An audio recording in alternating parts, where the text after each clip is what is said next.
이 아침부터 이제 저희들은 사도행전에 있는 말씀을 당분간 나아가고자 합니다. 교회라고 하는 것, 교회가 어떤 모습으로 서야 하는가, 교회가 어떻게 무슨 꿈을 꾸며 어떤 일을 해야 하는가, 교회에 대한 모든 밑그림을 제공하는 것이 사도행전에 있는 그 내용인 것이에요. 사도행전은 예수님께서 부활 승천하신 이후로 성령님께서 이 땅에 오셔서 어떻게 교회를 세우셨는지, 하나님께서 성령님을 통하여 어떤 놀라운 역사를 일으키시는지 잘 쓰여져 있는 책입니다. 앞으로 우리 교회가 나가야 될 방향성을 제시하는 것이 이 사도행전이기에 사도행전의 말씀을 통해서 우리가 앞으로 더 많은 믿음의 그 진보를 얻을 수가 있게 될 것입니다. 하나님이 원하시는 그런 교회, 하나님의 사람들을 어떻게 세워가야 하는가, 그 방향성을 설정해 주는 것이 바로 사도행전이기 때문에 우리들이 이 말씀을 당분간 보시면서 큰 은혜가 전하는 자나 받는 자나 모두에게 있어지기를 주의 이름으로 부탁을 드립니다. 자, 이 사도행전의 말씀을 보면 데오빌로를 부르면서 시작이 되고 있음을 알 수 있습니다. 데오빌로라고 하는 사람은 그 로마의 어떤 유능한 그런 관료였던 것으로 추정이 됩니다. 누가복음에 보면 데오빌로 가카요 이렇게 말씀이 시작되는데, 데오빌로 가카, 그거는 총독 이상의 어떤 그런 관직에 있을 때 가카라는 말을 쓰는데요. 아마도 그 로마 사람으로서 이제 예수님을 믿고 변화를 받아서 성도가 된, 크리스찬이 된 그런 사람인 것 같습니다. 누가복음에 있는 모든 말씀들은 그 데오빌로를 향하여서 쓰여져 있지만, 사실은 이 데오빌로뿐만 아니라 이 시대에 하나님의 사랑을 입는 모든 사람들을 대상으로 해서 쓰여져 있습니다. 이 사도행전은 누가복음의 이제 후속편의 작품으로 쓰여져 있습니다. 이 말씀을 앞으로 우리가 대하시면서 참 하나님이 기뻐하시고 원하시는 그런 교회가 어떤 모습인지를 같이 생각해 보도록 하겠습니다. 이제 말씀 속으로 좀 들어가 보도록 하겠습니다. 1절 말씀 한번 읽어보시죠. 시작. 데오빌로여, 내가 먼저 쓴 글에는 무릇 예수께서 행하시며 가르치시기를 시작하심부터.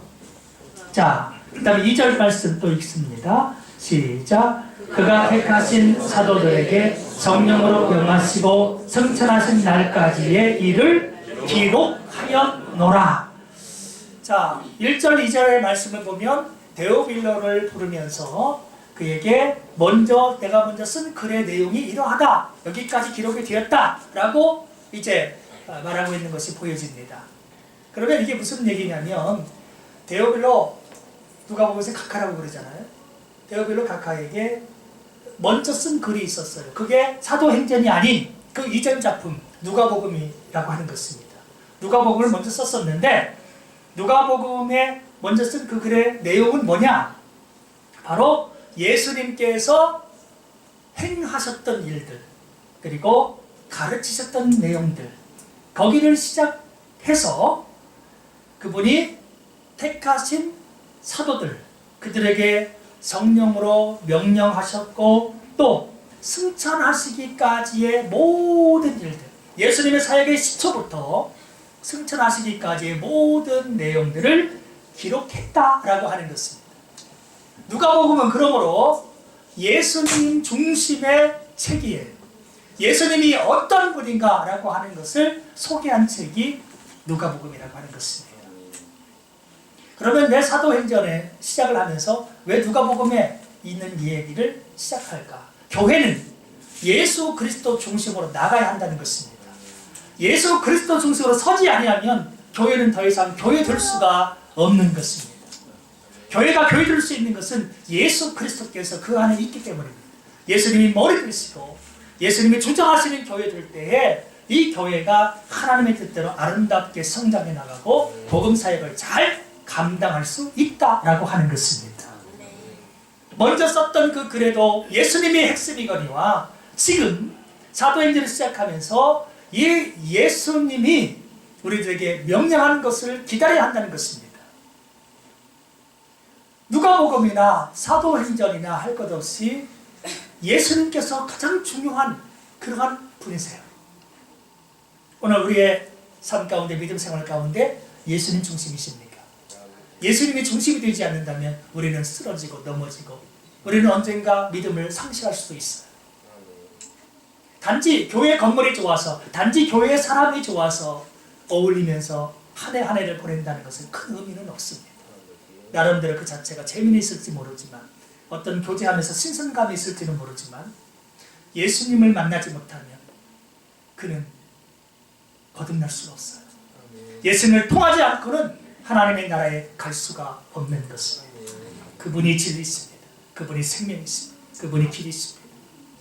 그러므로 우리는 철저히 예수 그리스도 중심의 개인들과 예수 그리스도 중심의 가정들과 예수 그리스도 중심의 교회가 되어져야 하는 것입니다. 이 예수님에 대한 이야기가 전에 썼던 누가복음의 모든 내용들입니다. 그렇게 지금 서론부터 시작이 됐는데, 자, 승천하신 날까지의 일이 써져 있어요. 그러면 승천하신 이후에 모든 기록은 끝났는가? 예수님 승천하신 이후에 그러면 더 이상 어떠한 하나님의 역사가 없었는가? 그 하나님의 위대한 역사, 승천 이후에 위대한 역사가 쓰여져 있는 것이 바로 이 사도행전입니다. 우리가 사도행전이라고 이렇게 제목이 붙어 있고, 그래서 사람들은 오해하기를 사도들의 행전, 사도들이 어떻게 행했는가, 이것을 기록한 책으로 오해하기 쉽습니다만, 이 사도행전을 어떤 사람은 성령행전이다 이렇게 부르는 사람도 있어요. 왜요? 성령님께서 오순절에 임하셔가지고 강력하게 권능을 베풀어 주셔가지고 이제 복음을 온 천하에 전파할 수 있도록 능력을 주셨거든요. 그래서 사도들의 행전이 아닌 성령행전이다, 성령님이 역사하시는 모든 기록이다 라고 하는 것입니다. 그래서 그야말로 이 사도행전을 보면 하나님께서 주권을 가지시고 어떻게 교회를 세워가시는지, 어떻게 복음으로서 천하를 이제 정복해 나가시는지, 그 위대함이 이 말씀 속에 잘 쓰여져 있습니다. 앞으로 2017년도 우리 고은빛 교회가 어떤 방향으로 나가야 하느냐, 어떤 교회가 되어져야 되느냐, 이 모든 밑그림을 제공하는 것이 바로 사도행전입니다. 그런 그림을 그리기 위해서는 철저히 예수님이 먼저 주인 되시는 교회임을 고백해야 된다는 것입니다. 예수님이 주인 되지 않고는 교회가 교회될 수 없어요. 안타깝게도 목사님이 교회의 주인이 되면 되겠습니까? 혹은 우리는 다수입니다. 성도들이 교회 주인 되면 되겠어요? 장로님이, 권사님이 주인 되면 되겠냐, 이 말이에요. 가진 자가 교회의 주인 되고 지식인이 교회의 주인이 되면 안 되는 거예요.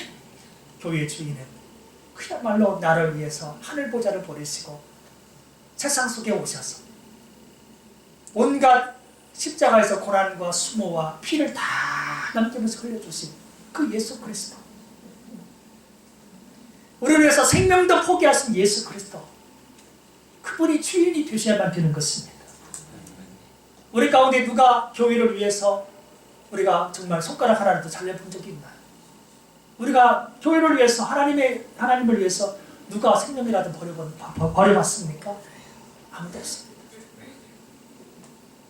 나 같은 범죄한 영혼, 한때는 마귀의 자식으로 살던 우리들을 사랑하셔서 예수님께서 당신의 생명을 기꺼이 버려주셨습니다. 당신의 생명의 피를 남겨주셨습니다. 그렇게 그분의 피로 말미암아 우리가 구속, 곧 죄사함을 입었습니다. 그러므로 교회는 이제 예수 그리스도 중심으로 반드시 나아가야만 하며, 그 예수님께서 또 다른 보혜사를 보내주겠다 약속하신 것이 바로 성령님이십니다. 우리의 주인 되신 예수님이 내가 가게 되면 또 다른 보혜사를 보내겠다. 얼마나 이 성령님이 중요하면 예수님께서 가시면서 성령님을 보내주겠다고 약속하고 있을까요? 우리는 성령님에 대해서 잘 모릅니다. 그리고 때때로 오해합니다. 성령님을 어떤 사람은 그냥 하나님께서 기적이나 어떤 능력을 바랄 때 하나 능력 자체로 파워로 생각하는 사람들이 있어요. 그렇지 않습니다. 성령님은 분명한 인격을 가지고 계시고 또 다른 보혜사로 오셨어요. 그분은 하나님이십니다.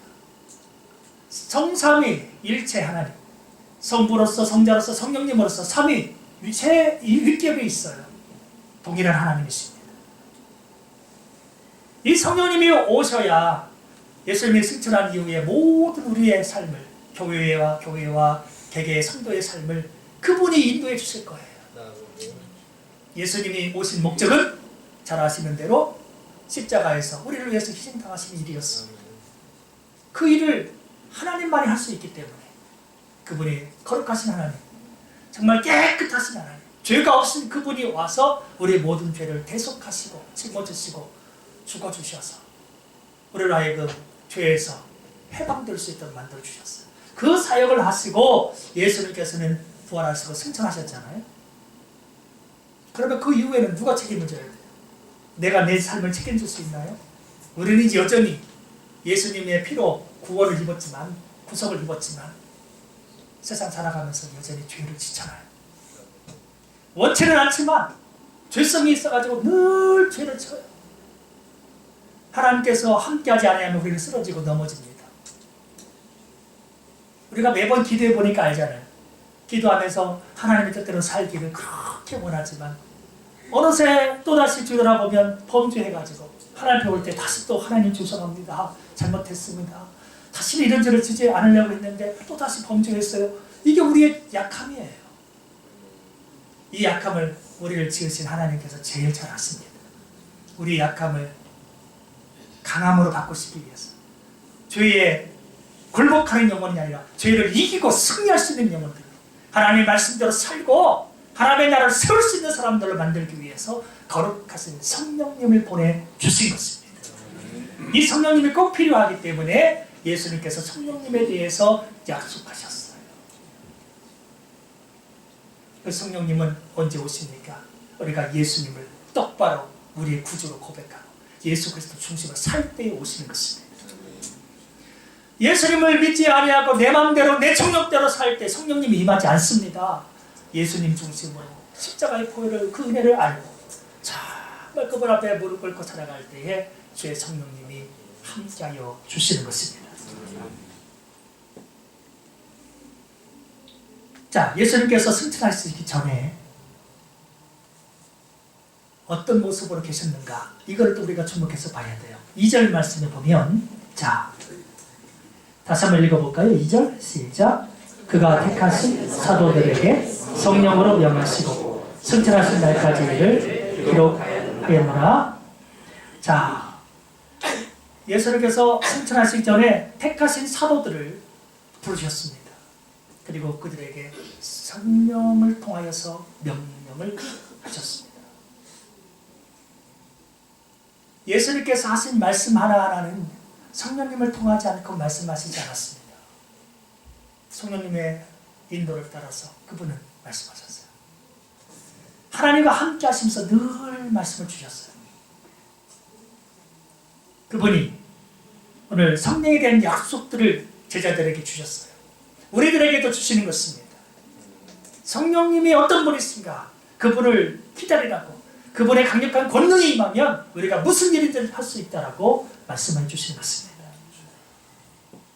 3절을 보면 그가 고난받으신 후에, 그는 누구예요? 예수님이에요. 그분이 고난받으신 거예요. 자, 이 사건이 어떤 사건이에요? 바로 십자가 사건입니다. 예수님께서 십자가 지시고 죽으셨다가 사흘 만에 살아나셨잖아요. 그 받으신 후에 사흘 만에 십자가에 죽으셨다가 살아나신 이후에 또한 그들에게, 제자들에게 확실한 많은 증거를 나타내셨습니다. 예수님은요, 환상 가운데 계시는 분이 아니에요. 그분이 죽으셨다가 이제 살아나신 동안 제자들은 실망했어요. 좌절했어요. 다 끝났구나. 우리가 배를 버리고 우리 부모를 버리고 예수님을 따라다니던 그 3년의 모든 추억들이 이제는 다 끝났구나. 이제 우리는 우리 생활로 돌아가야 되는 거구나. 꿈꾼 듯 과거가 흘러갑니다. 끝났구나 생각했는데 그게 아니에요. 예수님께서 부활하셨습니다. 그들에게 나타나셨습니다. 그들의 꿈이 헛된 꿈이 망상이 아니라 예수님께서는 정말로 살아계신 하나님이셨어요. 하나님의 아들이셨어요. 그리고 그들에게 내가 살아있는 것을 다 보여주신 것입니다. 당신께서 살아계십니다. 환상이 아니라고 현실임을 보여주셨어요. 이때 제자들의 마음이 얼마나 즐겁고 기뻤는지 몰라요. 온천하를 얻은 것 같아요. 끝난 게 아니라 이제 새로운 시작이구나 하면서 얼마나 마음이 들떴는지요.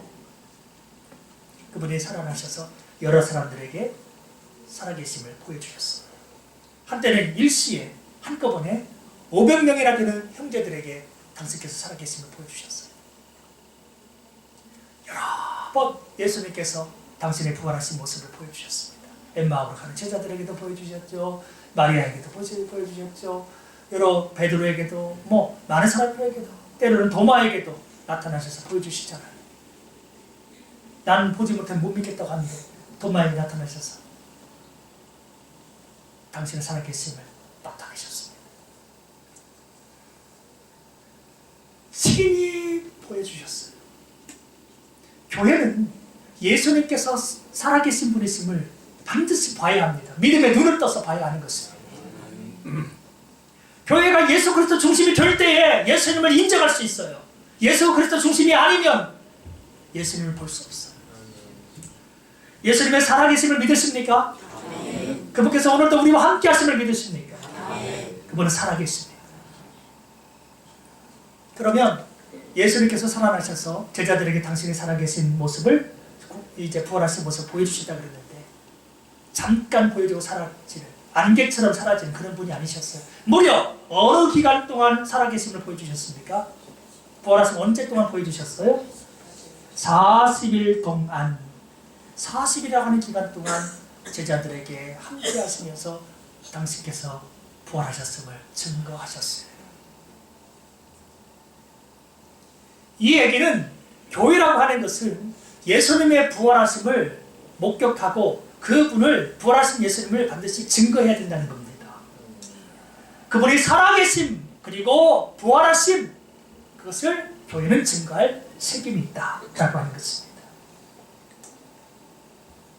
우리에게 오늘 부활하신 주님이 하나님 보좌 우편에 계시기에 직접 보이지는 않아도 우리는 예수님의 살아계심을 믿습니다. 예수님께서 나의 죄를 탕감하기 위해서 십자가에 죽으심을 믿잖아요. 믿음의 눈으로 그분이 살아계심과 부활하심과 나와 함께 하심 하나님 보좌 우편에 앉아 계심 모든 걸 다 믿잖아요. 믿어져야 보여져야 증거하는 것입니다. 40일 동안이나 일부러 세상에 머물러서 제자들에게 믿음을 주시기 위해서 나타내 주셨는데 우리가 이제는 이 땅에서 성령의 능력을 받으면 성령님이 우리와 함께 하시면 예수님께서 살아계심을 세상 속에서 이제는 우리가 증거하게 되는 것입니다. 교회가 증거해야 된다고 하는 것입니다.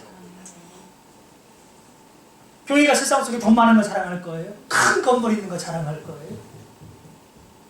오늘날 교회가 왜 욕을 먹습니까? 왜 지탄을 받습니까? 세상을 돌보지 않아요. 죽어가는 영혼들을 살리지 않아요. 건물만 높이 올리면서 중세시대와 똑같아요. 그때 얼마나 많은 건축물이 예술적인 작품들이 올라갑니까? 하늘을 찌르듯이 높은 고성들처럼 교회가 올라갔는데 지금 그것들이 뭘로 바뀐지 아세요? 이슬람 사원으로 바뀌고 술집으로 바뀌고 사회복지 기관으로 다 바뀌어졌어요.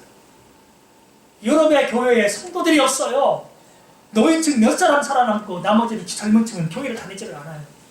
왜 그랬을까요? 예수님이 계속해서 생각하지 못했어요. 건물만 자랑하다 끝났어요. 예수님의 부활을 이 시대에 증거하지 않으면 우리 교회는 마찬가지로 변질될 것입니다. 사도행전을 우리가 앞으로 나가면서 예수님의 부활을 증거하는 교회 되어지기를 소망합니다. 예수 그리스도 중심이요 예수님의 살아계심을 믿으며 그분을 증거하는 책임을 가진 교회, 이런 교회가 되어져야 한다는 것입니다. 오늘 예수님께서는요 지상에 40일 동안 계시면서 그분이 하신 일이 있어요. 그분의 말씀의 핵심이 있어요. 그게 뭘까요? 3절 끝에 보면 이렇게 되어 있죠. 그들에게 보이시며 하나님 나라의 일을 말씀하시니라. 말씀의 핵심이 뭐예요? 하나님의 나라였어요. 소위 우리가 말하는 천국에 대한 이야기를 그분이 하셨어요. 하나님의 왕국, 하나님의 나라, 그거에 대한 얘기를 하셨어요. 우리는 대체적으로 살아갈 때 내 나라에 신경을 써요. 나의 가정, 나의 직장, 나의 직업, 나의 사업, 나의 것에 대한, 나의 나라에 대한 관심이 굉장히 많지만 예수님의 말씀의 핵심에는 뭐가 있어요? 이 땅의 것이 아닌 하나님의 나라에 대한 것이 말씀의 주된 메시지였다. 그러므로 교회는 하나님의 나라에 대한 이야기를 계속해서 증거해야 됩니다. 이 땅에 소망을 두고 이 땅에서 배부르고 잘 먹고 잘 살아라 이거 설교하는 것이 아니에요. 교회는 계속해서 아버지 하나님의 나라가 있음을 증거해야 됩니다. 그 나라에 누가 들어갈 수 있는가? 하나님 나라의 백성됨이 누가 가능한가? 예수를 믿는 자요, 죄사함 받은 자요, 예수를 믿었기에 하나님의 자녀된 자, 그분의 말씀대로 행하는 자, 복음을 끝까지 전파하는 자, 하나님의 원대로 되는 그런 교회와 성도들이 그 나라에 들어갈 수 있게 되는 것입니다. 하나님 나라에 대한 일이, 영적인 이 나라에 대한 일이 메시지의 핵심이 되었다. 사도행전을 보면서 우리는 앞으로 계속해서 영적인 그 세계에 대한 이야기를 나누게 될 것입니다. 하나님 나라가 어떤 나라입니까? 오늘 하나님께서 그렇게 원하시는 하나님의 나라는 어떤 모습일까? 이런 것들을 앞으로 살펴보도록 하겠습니다. 자, 여기까지가 쉽게 얘기하면 누가복음에 대한 내용들이었어요. 이런 내용을 쭉 얘기하면서 이제 현실적으로 우리 교회가 해야 할 일을 이제 4절부터 말씀하십니다. 자, 4절 말씀 한번 먼저 좀 읽어볼까요? 시작. 사도와 함께 모이사 그들에게 분노하여 이르시되 예루살렘을 떠나지 말고 내게서 들은 바 아버지께서 약속하신 것을 기다리라. 이거 누가 하신 말씀이에요? 예수님께서 하신 말씀이에요. 예수님께서 승천하시기 전에 제자들을 불러 모았어요. 그들이 다 모입니다. 감람산에서 예수님께서 그들을 다 불러 모으시면서 얘들아, 너희들 예루살렘을 떠나지 말고 내가 전에 약속했던 그 내용대로 아버지께서 약속하신 그것을 기다려라. 즉 성령님이 오실 것을 기다려라 이 얘기입니다. 기다려라. 그렇게 약속을 주셨어요. 성령님이라고 하는 분이 얼마나 중대한 분인지 마지막 승천하시기 전에 이 말씀을 주신 것입니다. 너희들은 예루살렘 떠나면 안 돼. 떠나면 못 받습니다. 기다려야 받을 수 있습니다. 인내로 기다리는 교회, 그리고 흩어지지 않고 모여지는 교회, 특별히 예수님의 약속을 의거하여서 하나님의 말씀에 의거하여서 오늘도 참고 견디고 인내하면서 기도하면서 하나님 중심으로 말씀 중심으로 서 있는 그 교회 가운데 성령님이 임하신다는 것입니다. 예루살렘이 보통 장소예요? 예루살렘이요? 만만한 장소가 아닙니다. 예수님께서 예루살렘에서 어떻게 했어요? 심판받고 예루살렘 인근에서 죽으셨잖아요. 예루살렘은 이스라엘의 백성들이 그렇게 좋아하는 성전이 있는 곳입니다. 그러나 성전이 더 이상 성전되지 않았고 그 당시에 그 예수님의 당시에 이 성전은 비둘기 팔고 뭐 팔고 변질됐잖아요. 강도의 구엘이 됐잖아요. 강도의 소굴이 됐었어요. 이곳에 있는 대제사장이나 장로들 뭐 이런 사람들, 사내들인 공에 있었던 사람들, 정당하게 하나님의 일을 감당하는 사람들이 아니었죠. 불법한 재판을 해서 예수님을 십자가 못 박으라고 했던 자들, 그렇게 주님을 거역한 자들이 이곳에 있었습니다. 영적인 어떤 신령한 일을 주관하는 그런 백성들을 대해주는 이 종교 지도자들이 오히려 하나님을 거역하고 반대하는 주모자로서 살고 있던 도시가 예루살렘이에요. 이 예루살렘 속에서 예수님은 그렇게 죽으셔야 했었습니다. 예수님을 죽였는데 제자들 또한 못 죽이겠어요? 이들은 지금 제자들을 찾아내고 있습니다. 걸리면 또 죽이려고 하는 것입니다. 근데 예수님께서 이것을 떠나지 말라는 것입니다. 예수님이 떠나면 백성들은, 제자들은 두려워요. 부모 잃은 아이처럼 어떻게든지 도망가고 싶은 거예요. 벗어나고 싶은 거예요. 살고 싶은 거예요. 그런데 예수님께서 당신께서 살아계심을 보여주시면서 두려워하지 말고 여기서 머물러라, 기다려요. 이곳에서 머물려면 목숨 걸어야 됩니다. 이곳에서 머물려면 두려움이 있기 때문에 기도해야만 됩니다. 그들은 기도해야만 했었어요. 이제나 저제나 주께서 약속하신 그 성령을 기다려야만 했었던 것입니다. 약속에 의거해서 내 목숨을 거는 것입니다. 얼마를 기도했을까요? 성령님이 오셨는데 무려 10일을 기도했습니다. 예수님께서 지상에 40일 계셨잖아요. 오순절에 성령님이 임하셨잖아요. 그러니까 오순절은 50일째가 되는 날입니다. 예수님 40일 계셨고 50일째 성령님이 오셨으니까 그 가운데 10일 동안 기도했다는 것이 나와요. 10일 동안 기도했습니다. 10일 동안 이들이 뭉쳐있는 이유는 하나예요. 예수님이 모여있으라고, 예수님 떠나지 말라고 명령하셨기 때문에. 즉 말씀 때문에 떠날 수가 없었던 거예요. 우리 교회가 앞으로 하나님의 말씀 때문에 뭉치고 말씀 때문에 하나가 되어져야 되는 것입니다. 목사의 실력이 있어서 모여지는 교회 오래 갈 수 없어요. 목사의 개인의 권능 때문에 이루어지는 교회가 되어서는 안 돼요. 교회는 철저히 예수 그리스도 중심, 그분의 말씀 중심, 그분의 약속 중심으로 나아가야 한다는 것입니다. 오늘 예수님께서 기다려라, 떠나지 말아라 할 때 교회는 순종했습니다. 순종하는 동안 10일 동안 기도했어요.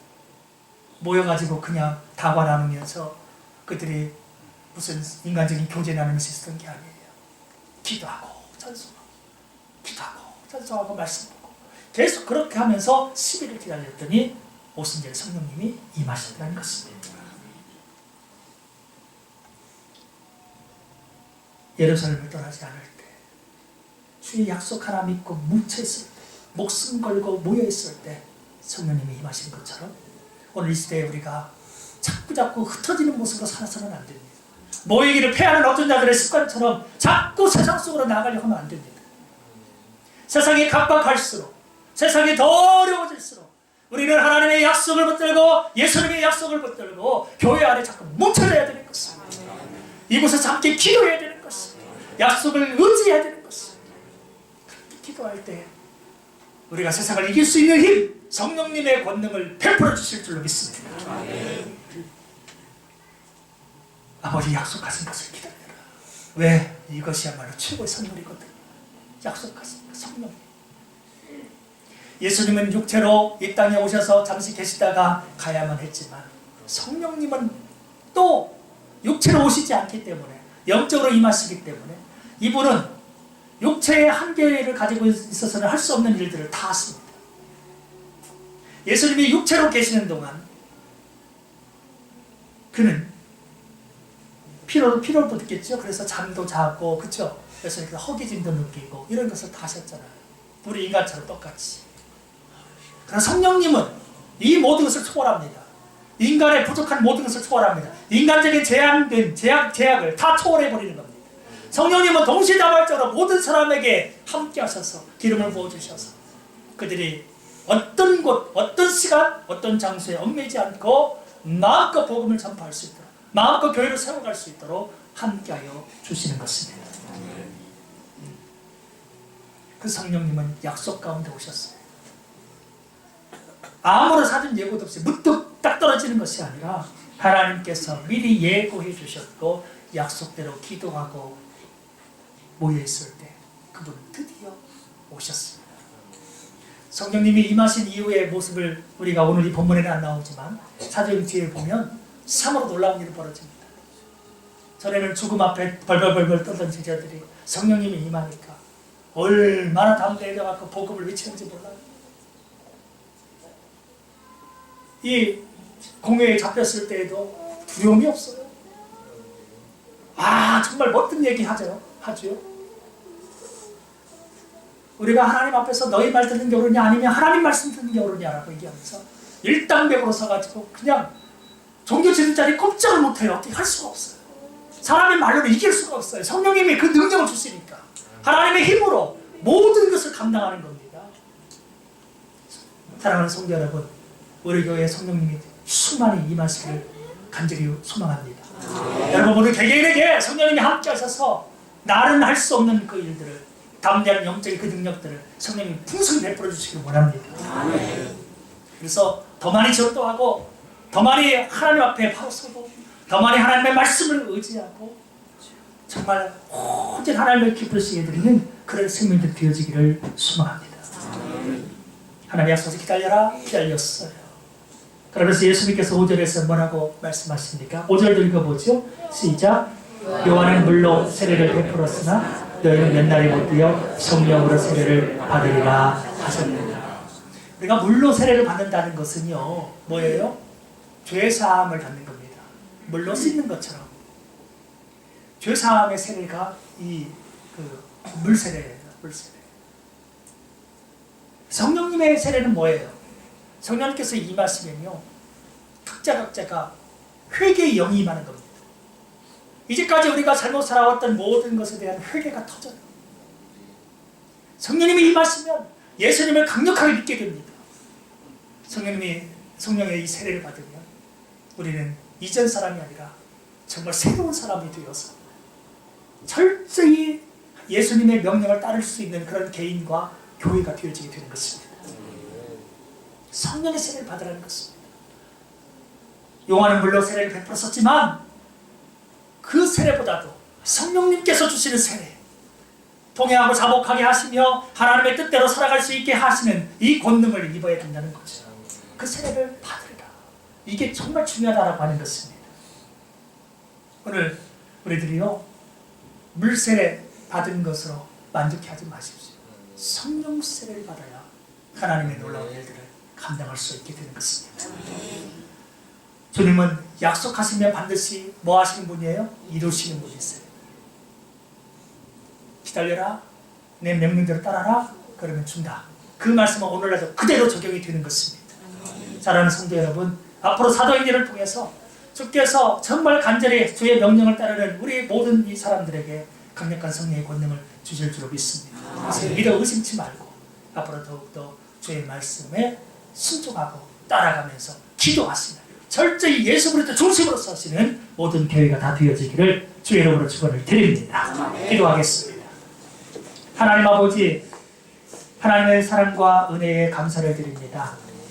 오늘 사도행전의 이 서두에 저희들이 예수 그리스도 중심으로 서야 함을 알게 하시니 감사합니다. 하나님의 약속을 따라야 함을 알게 하시니 감사합니다. 우리가 함께 모여서 기도해야 되는 것을 알게 하시니 감사합니다.